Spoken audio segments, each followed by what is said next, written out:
ஆண்டவராகிய இயேசுவின் இனிய நாமம் மைமைப்படுவதாக. எப்படியாயினும் ஆண்டவர் நம் கண் காண இந்த இக்கட்டான நிலைகளிலே நம்முடைய தேசத்தின் நடுவே, சபைகளின் நடுவே, ஊழியர்களின் நடுவே, விசுவாசிகளின் நடுவே ஒரு எழுப்புதலை அனுப்ப வேண்டும்.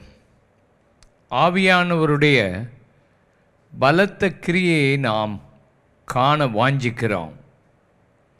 இந்த வார்த்தைகளை கேட்கிற உங்கள் வாழ்க்கையில் ஒரு மறுரூபம் உண்டாவதாக, ஒரு எழுப்புதல் உண்டாகட்டும். இந்த நிகழ்ச்சிகள் உங்கள் வாழ்க்கையில் ஒரு பெரிய வித்தியாசத்தை கொண்டு வரட்டும். கர்த்தர் உங்களோடு கூட பேசுவாராக. ஆவியானவருடைய கிரியைக்காக காத்திருப்போம். தேவனோடு சஞ்சரிக்கிறவர்கள் தேவனுடைய எழுப்புதலை காண்பார்கள் என்ற தலைப்பில் ஆண்டவருடைய வார்த்தையை நாம் இன்றைக்கு கேட்கிறோம். ஆதியாகமம் 5ஆம் அதிகாரம் 22-24 வசனம். ஏனோக்கு மெத்துசலாவை பெற்ற பின் 300 வருஷம் தேவனோடு சஞ்சரித்து கொண்டிருந்து குமாரரையும் குமாரத்திகளையும் பெற்றான். 24ஆம் வசனம். ஏனோக்கு தேவனோடு சஞ்சரித்து கொண்டிருக்கையில் காணப்படாமல் போனான், தேவன் அவனை எடுத்து கொண்டார் என்ற வேத வாக்கியத்தை வாசிக்கிறோம். தேவனோடு கூட சஞ்சரித்தார்கள், வாழ்ந்தார்கள். எழுப்புதல் என்பது தேவன் நம்முடைய நடுவே பிரத்யட்சமாய் வந்து சஞ்சரிப்பது, நாம் அவரோடு கூட சஞ்சரிப்பது. இந்த தெய்வத்தை நம்முடைய வாழ்க்கையில் கொண்டிருக்கிற நாம் அவரோடு கூட பேசணும், அவர் பேசுகிறதை கவனிக்கணும்.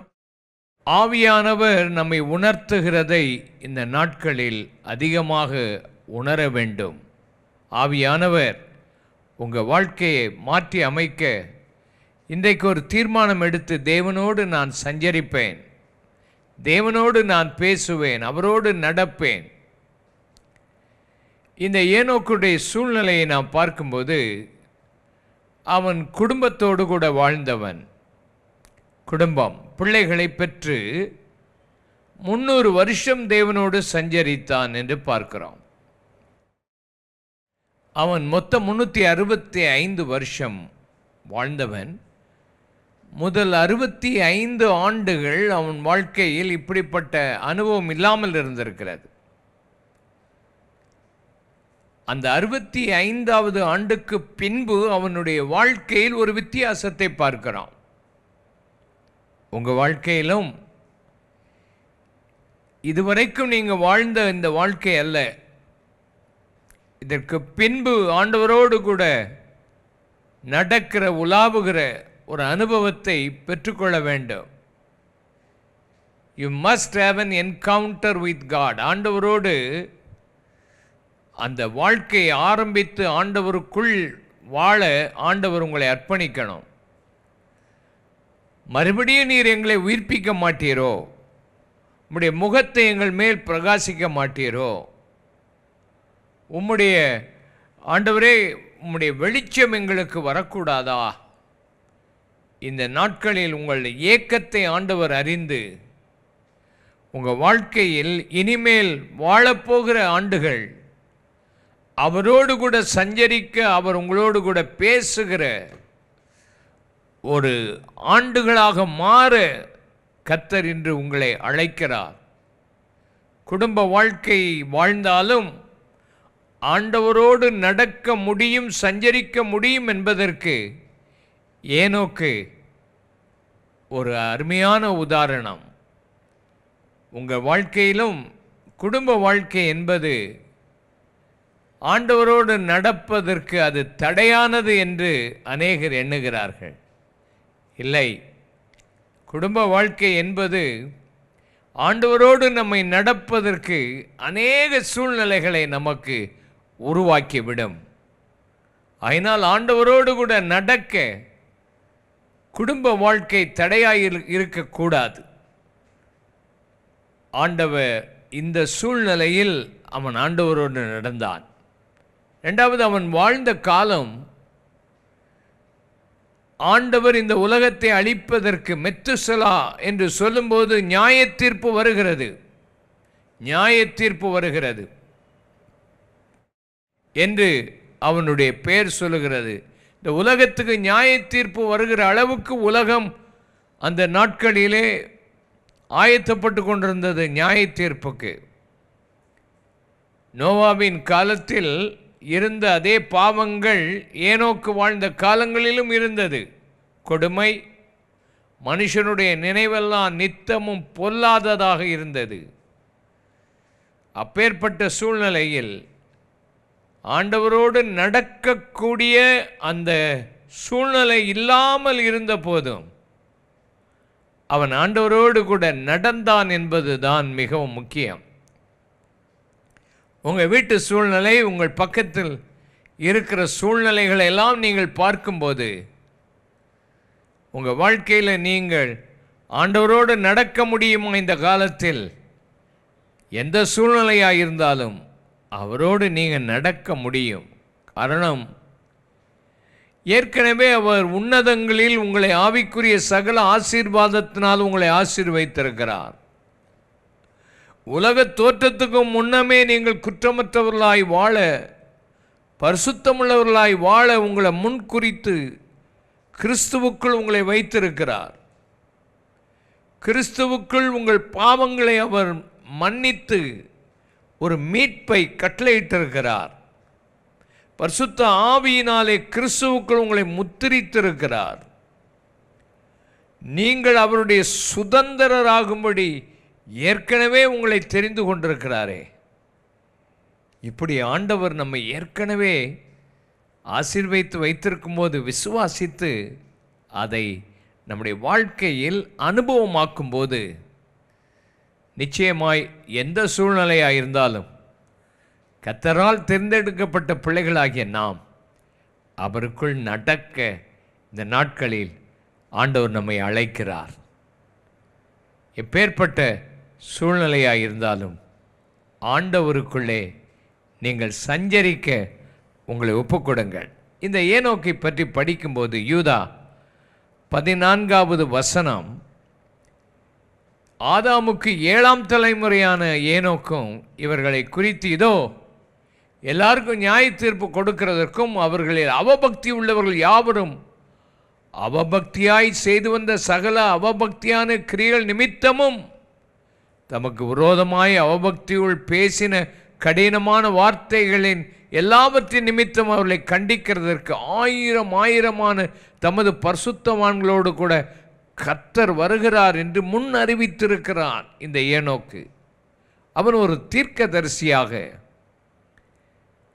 ஆண்டவரோடு நடக்கிற அவனுக்கு அப்பொழுதே ஆண்டவர் ஆதாமின் 7ஆம் தலைமுறையிலேயே இயேசு கிறிஸ்துவினுடைய 2வது வருகையை அவன் வாழ்க்கையில் அதை கண்டிருக்கிறான். ஆண்டவரோடு நடக்கிறவன் வரப்போகிற காரியங்களையும் அறிந்து கொள்ளத்தக்கதாக ஆண்டவர் அவனோடு கூட பேசிக்கொண்டே வருகிறார்.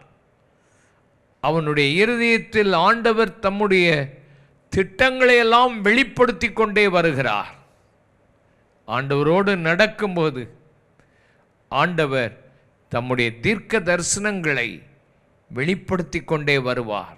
அவருடைய வார்த்தைகளை ஆண்டவர் நமக்கு கொடுப்பார் என்பதில் சந்தேகமே இல்லை. ஆண்டவர் நம்மிடத்தில் இப்படிப்பட்ட வாழ்க்கைக்கு எதை கேட்கிறார்? மீகா தீர்க்கதரிசியின் புஸ்தகம் 6ஆம் அதிகாரம் 8ஆம் வசனம், மனுஷனே, நன்மை இன்னதென்று அவர் உனக்கு அறிவித்திருக்கிறார். நியாயம் செய்து இரக்கத்தை சிநேகித்து உன் தேவனுக்கு முன்பாக மனத்தாழ்மையாய் நடப்பதை அல்லாமல் வேற எண்ணத்தை கர்த்தர் உன்னிடத்திலே கேட்கிறார். நியாயம் செய்யணும், இரக்கத்தை சிநேகி, தேவனுக்கு முன்பாக மனத்தாழ்மையாய் நட.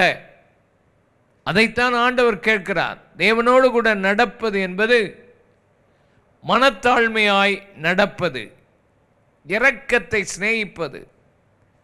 தேவனோடு நடக்கும்போது மனத்தாழ்மை உள்ளவர்களே அவரோடு நடக்க முடியும். பெருமை உள்ளவர்களுக்கு அவர் எதிர்த்து நிற்பார். ஒவ்வொரு நாள் வாழ்க்கையிலும் உனக்கு பெருமை இருக்கிறதா, தாழ்மை இருக்கிறதா என்பதை உன் குடும்பத்தில் உனக்கு காண்பிப்பார்.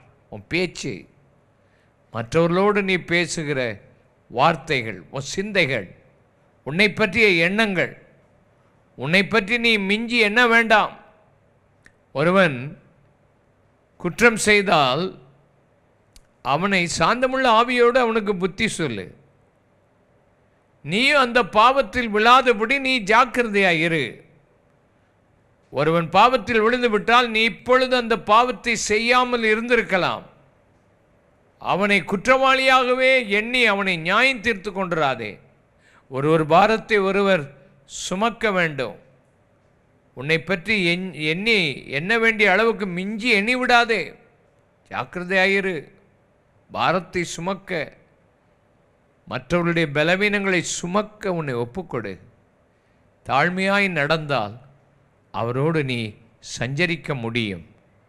ரெண்டாவது, நோவாவை குறித்து நாம் வாசிக்கிறோம். ஆதியாகமம் 6:8-9 வாசிப்போம்.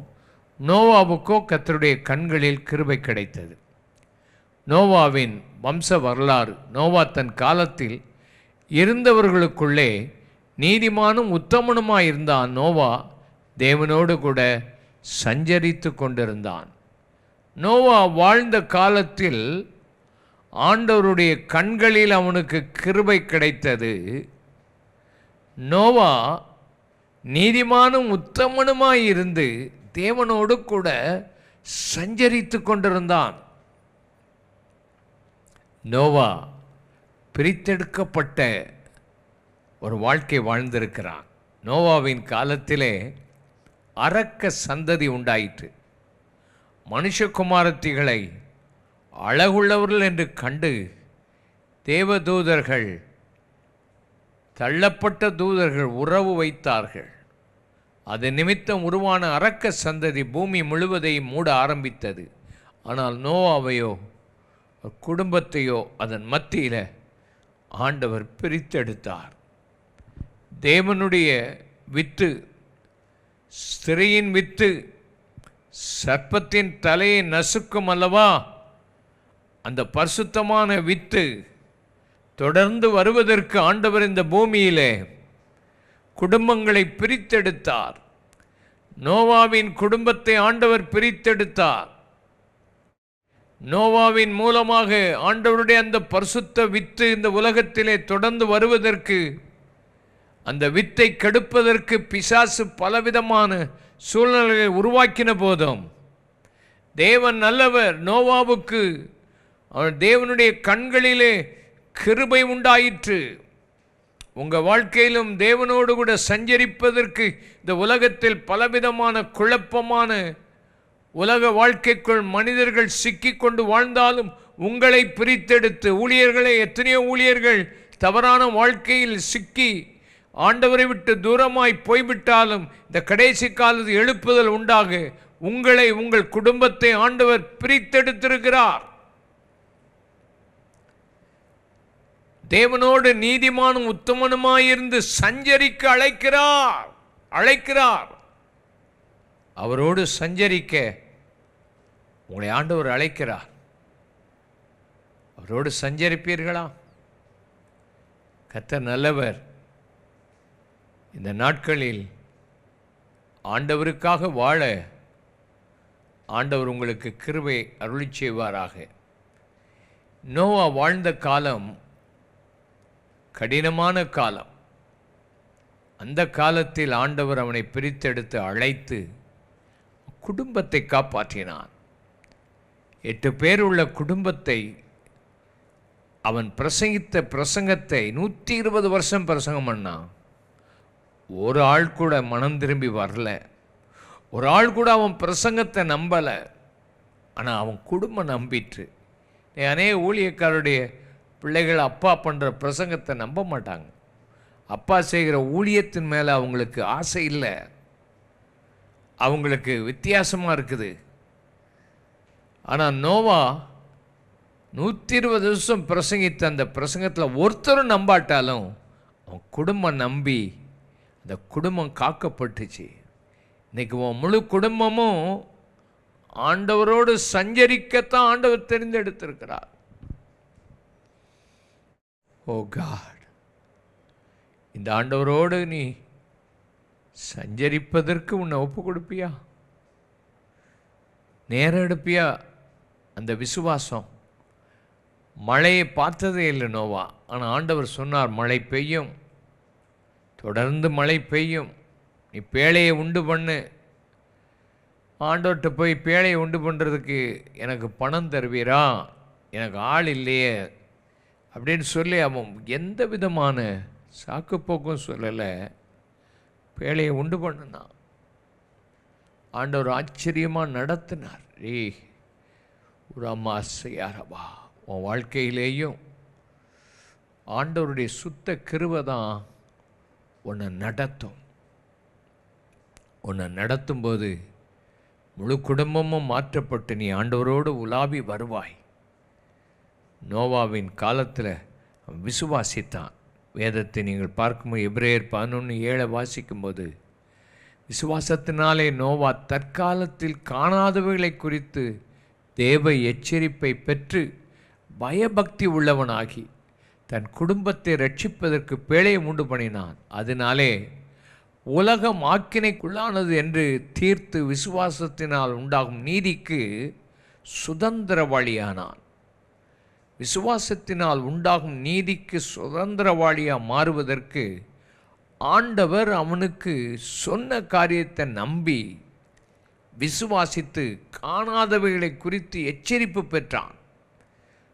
மழை வரப்போகிறது, உலகம் அழியப் போகிறது, அதை நம்பினான்.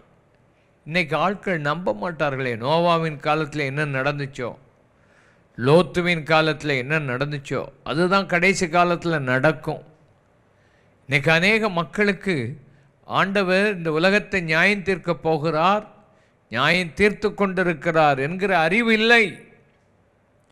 இஷ்டம் போல வாழ்க்கை வாழ்ந்து கொண்டிருக்கிறார்கள், விசுவாசிப்பதில்லை. ஆண்டவருடைய எச்சரிப்பை கேட்பதும் இல்லை, காண்பதும் இல்லை. உங்கள் வாழ்க்கையில் ஆண்டவருடைய எச்சரிப்பை நீங்கள் உணரணும். நோவா அதை உணர்ந்தான், விசுவாசித்தான். அவன் ஆண்டவருடைய விசுவாசத்தினால் நீதிமானாகி அதற்கு சுதந்திரவாளியானான். நியாய தீர்ப்பு அவனை சுற்றிலும் வந்தது. அவனுக்கோ ஆண்டவர் பேழையை உண்டாக்கி பாதுகாத்தார். ரட்சிப்பு என்னும் அந்த பேழைக்குள்ளே நீங்கள் வந்துவிட வேண்டும். உங்கள் குடும்பம் வந்துடணும். தேவனோடு சஞ்சரிங்க. குடும்பத் தலைவனே, வாழ்க்கையில் தேவனோடு சஞ்சரிக்க உங்களை ஒப்புக்கொடுங்க. ஆண்டவர் உங்களை ஆசீர்வதிப்பார். யாக்கோபு 4:8 சொல்லுகிறது, தேவனிடத்தில் சேருங்கள், அப்பொழுது அவர் உங்களிடத்தில் சேருவார். பாவிகளே, உங்கள் கைகளை சுத்திகரியுங்கள், இருமனம் உள்ளவர்களே உங்கள் இருதயங்களை பரிசுத்தமாக்குங்கள். தேவனிடத்தில் சேருங்கள், அவர் உங்களிடத்தில் சேருவார். உங்கள் கைகளை சுத்திகரிப்பார். இருமனம் உள்ளவர்களே உங்கள் இருதயங்களை பரிசுத்தமாக்குங்கள். தேவனோடு நடப்பது என்பது தேவனோடு சேர வேண்டும், நெருங்கி வர வேண்டும். நீங்கள் நெருங்கி வந்தால் ஆண்டவர் உங்களோடு நெருங்கி வருவார். அவர் அப்படிப்பட்ட தெய்வம். அவர் யாரையும் கண்டிப்புப்படுத்த மாட்டார்.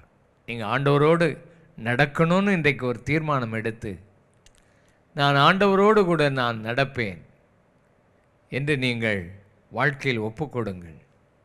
அவர் உங்களோடு கூட நடக்கிறதை பார்ப்பீர்கள், உங்களை நடத்துவதை பார்ப்பீர்கள், உங்களோடு பேசுவதை பார்ப்பீர்கள். சேருங்கள், நெருங்கி வாருங்கள். இருமனம் உள்ளவர்களே உங்கள் கைகளை, உங்கள் இருதயத்தை சுத்திகரிங்க. அவரோடு நடப்பதற்கு சுத்திகரிப்பு தேவை. பரிசுத்தமான தேவன். 2 பேர் ஒருமித்தால் ஒழிய ஒருமித்து நடந்து போக முடியாது. அவர் பரிசுத்தமுள்ள ஒரு தெய்வம். அவரோடு நெருங்கி நடக்க அவர் நடந்து வருவார். எம்மாவூருக்கு போன சீஷர்கள் இயேசு உயிரோடு எழும்பின பின்பு அவர் மரித்ததைப் போலவும் அவரை காணாதவர்கள் போலவும் அவர் எங்கேயோ போய்விட்டார், அவரை காணவில்லை என்று சொல்லி துக்கத்தோடு போய் கொண்டிருக்கிறார்கள். ஆனால் இயேசு அவர்களோடு நடந்து போனார். அவர்கள் பேசிக்கொண்டே போகிறார்கள். தெய்வம் அவர்களோடு நடக்கும்போது அவருடைய இருதயம் கொழுந்து விட்டு எரிகிறது. தேவன் உன்னோடு நடக்கிறாரா? உன் இருதயம் வேதனையோடு துக்கத்தோடு அமிழ்ந்து போய்கொண்டே இருக்கிறதா? இந்த நாட்களில் அநேகம் பேர் கேட்டால் துக்கமாக இருக்குது, வேதனையாக இருக்குது, ஒன்றும் செய்ய முடியலை, டிப்ரெஷனாக இருக்குது. இந்த வியாதி வந்தவர்களை கேட்டால் மூளையெல்லாம் அது குழப்பிட்டு இன்னும் ஒரு பயம், அந்த சூழ்நிலையை பார்க்கும்போதெல்லாம் ஒரு பயம். என்ன இருந்தாலும் இந்த உலகத்தில் ஒரு டிப்ரெஷனுக்குள்ளே இருக்கிறத பார்க்குறோம். இன்றைக்கி ஆண்டவர் உன் இருதயம் கொழுந்து விட்டு எரிய உன்னோடு நடக்கணும். இந்த சூழ்நிலையிலும் எல்லாம் எப்படியோ போனாலும் உன்னோடு நடக்கிற உன் தெய்வத்தை நீ பார்க்கணும். உனக்காக அநேகர் ஜெபம் பண்ணணும். தெய்வத்தோடு நடக்க முடியலையா, பேச முடியலையா? கர்த்தர் இன்றைக்கு உன்னோட பேச அவர் விரும்புகிறார், உன்னோடு நடக்க விரும்புகிறார். நோவா தேவனோடு கூட சஞ்சரித்தது போல நீ சஞ்சரிக்க உன்னை ஒப்பு கொடுப்பாயா? தேவனோடு நடக்க வேண்டுமானால் முதலாவது அதை பழக வேண்டும், அது வாழ்க்கை முறையாக மாறணும். ரெண்டாவது ஐக்கியம், அவரோடு ஆழமான ஒரு ஐக்கியத்தை கொண்டவர்களாக மாறணும். மூணாவது உங்கள் வாழ்க்கையில் நீங்கள் அனுதினமும் ஆண்டவருடைய வார்த்தையை படித்து வார்த்தையில் வளரணும். நாலாவது பரிசுத்தமாக வாழணும். அஞ்சாவது அவர் பேசும் வரைக்கும் காத்திருக்கணும். இந்த 5 முக்கியமான காரியம் தேவை. 1, தேவனோடு நடப்பது பழக்கமாகணும். எப்போமோ ஒரு வருஷத்துக்கு ஒரு தடவை உபவாசம் பண்ணுறது, வாரத்துக்கு 2 தடவை பண்ணினேன், அப்புறம் மற்ற நாள்லாம் விட்டுடுறது. ஒரு நாள் பைபிளை வாசிக்கிறது, 10 நாள் வாசிக்கிறது இல்லை. இந்த மாதிரி வாழ்க்கை வாழக்கூடாது. தொடர்ந்தேர்ச்சியாக கன்சிஸ்டண்ட்டாக ஒழுங்காக ஆண்டவரோடு நடக்கணும். தானியேலை நீங்கள் வாசித்தீங்கன்னா 3 நேரம் அவன் மேல் வீட்டில் போய் ஜன்னலை திறந்து எருசலேமுக்கு நேராக ஜெபம் பண்ணுறது வழக்கம். பாபிலோனில் இருந்து எருசலேமுக்கு நேராக ஜெபம் பண்ணுவதின் அர்த்தம் என்ன? எத்தனை காலம் இந்த அடிமைத்தனத்தில் ஜனங்கள் இருப்பார்கள்? ஆண்டவரே, எருசலேமுக்கு போக வேண்டும் என்கிற அந்த நோக்கத்தோடு தினந்தோறும் வழக்கமாக ஜெபிக்கிறபடி 3 நேரம் தடை வந்தாலும் அதையும் தாண்டி ஜெபிக்கிற அந்த பழக்கம், அந்த வழக்கம், அது தேவை. சங்கீதக்காரன் சொல்கிறான்ல, அந்தி சந்தி மத்தியான நேரங்களிலும் உம்மை நோக்கி நான் கூப்பிடுவேன் என்று சங்கீதம் 55:17 வாசிக்கும்போது, அந்தி சந்தி மத்தியான வேளைகளில் நான் தியானம் பண்ணி முறையிடுவேன், அவரின் சத்தத்தை கேட்பார். அந்தி சந்தி மத்தியான நேரங்கள்லேயும் ஆண்டவர் நம்ம சத்தத்தை கேட்பார் என்ற விசுவாசத்தோட ஜெபம் பண்ணால் நிச்சயம் ஆண்டவர் பெரிய காரியங்களை செய்வார். அந்த பழக்கத்தை உருவாக்க நீங்கள் முயற்சி எடுக்கணும், விட்டுறக்கூடாது. ஆண்டவரோடு நான் நடப்பேன். ரெண்டாவது ஐக்கியப்படுதல், ஆண்டவரோடு கூட ஐக்கியம். ஆதாம் ஏவாள், அந்த நாட்களில் ஆதாம் ஏவாளும் ஆண்டவரோடு ஐக்கியப்பட்டிருந்தாங்க. இந்த ஐக்கியப்படுற அந்த நாட்களை இப்போ யோசிச்சு பாருங்கள். அவங்களுக்கு இன்னசென்ட் பீப்புளாக இருந்தாங்க, பாவம் அறியாத காலம் அது. அதனால் அவங்க வாழ்க்கையில் பாவத்தை அறிக்கை பண்ணி தங்கள் வாழ்க்கையிலேருந்து அநேக காரியங்களை அதை விடணும் அப்படின்னு அவங்க ஜெபம் பண்ண வேண்டிய அவசியம் இல்லை. ரெண்டாவது, தேவைகளுக்காக அவங்க ஜெபம் பண்ணணும்னு அவசியம் இல்லை. அவங்களுக்கு உரிய தேவைகள் எல்லாமே இருந்தது. ஆடைகள் அவங்களுக்கு தேவையில்லை. அவங்களுக்கு சாப்பாட்டுக்குரிய கனிமரங்கள் எல்லாம் ஆண்டவர் ஏற்படுத்தி எல்லாத்தையும் வைத்திருந்தார்.